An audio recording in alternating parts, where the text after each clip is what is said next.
दोस्तों, आज भी हम ऐसे समाज में जी रहे हैं जो आज भी पुरुष प्रधान है। आज भी जब लड़की का जन्म होता है तो अधिकतर घरों में मायूसी छा जाती है। और मित्रों, यह और कुछ नहीं बल्कि हम मनुष्यों की अज्ञानता है। लड़की को पूछ समझते हैं, परंतु आपको जानकर हैरानी होगी, लड़की का जन्म हर किसी के घर में नहीं होता बल्कि उसी के घर होता है जो भाग्यशाली होते हैं और अपने अपने पुण्य कर्म अर्जित किए होते हैं। और आज हम आपको यही बताने जा रहे हैं कि भगवान कैसे घरों को लड़की का जन्म देने के लिए चुनते हैं और वह कौन से पुण्य कर्म है जिसकी वजह से कोई भी इंसान बेटी का माँ बाप बनता है।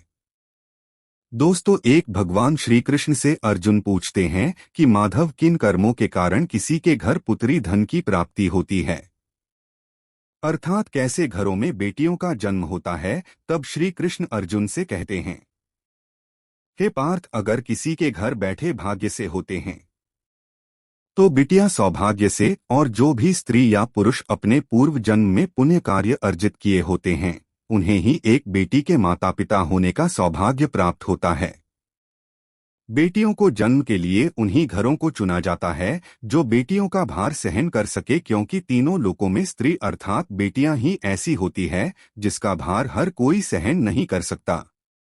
वह बेटियां ही होती हैं जो इस सृष्टि को निरंतर चलाएं, मान होने के लिए अपना सर्वस्व निछावर कर देती हैं।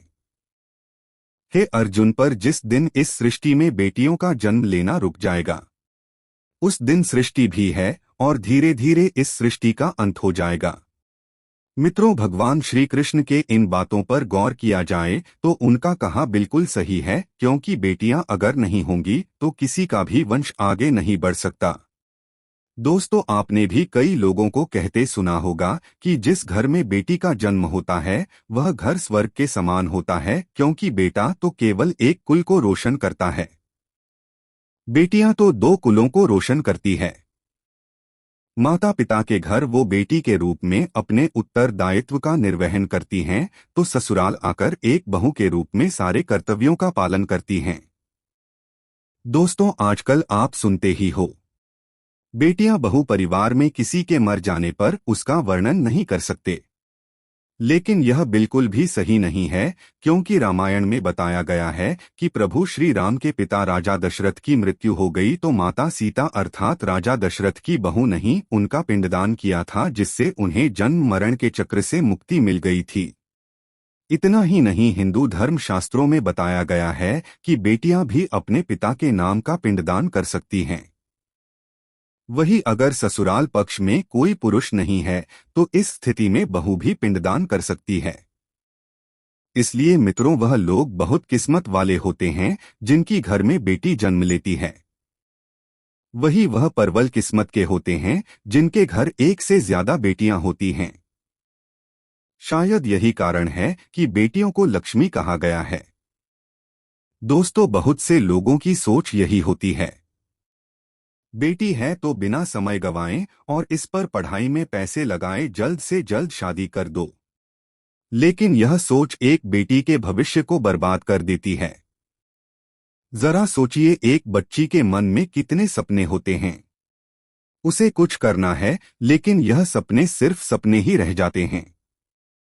इसलिए अपनी बेटियों को सपने पूरे करने देना चाहिए, उन्हें जीवन में हर वह खुशी दे जो उन्हें मिलनी चाहिए। एक बेटे से ज्यादा एक बेटी हमेशा अपने माता पिता के लिए सोचती है। माता पिता को प्यार और अपनापन बेटी ही दिखा सकती है।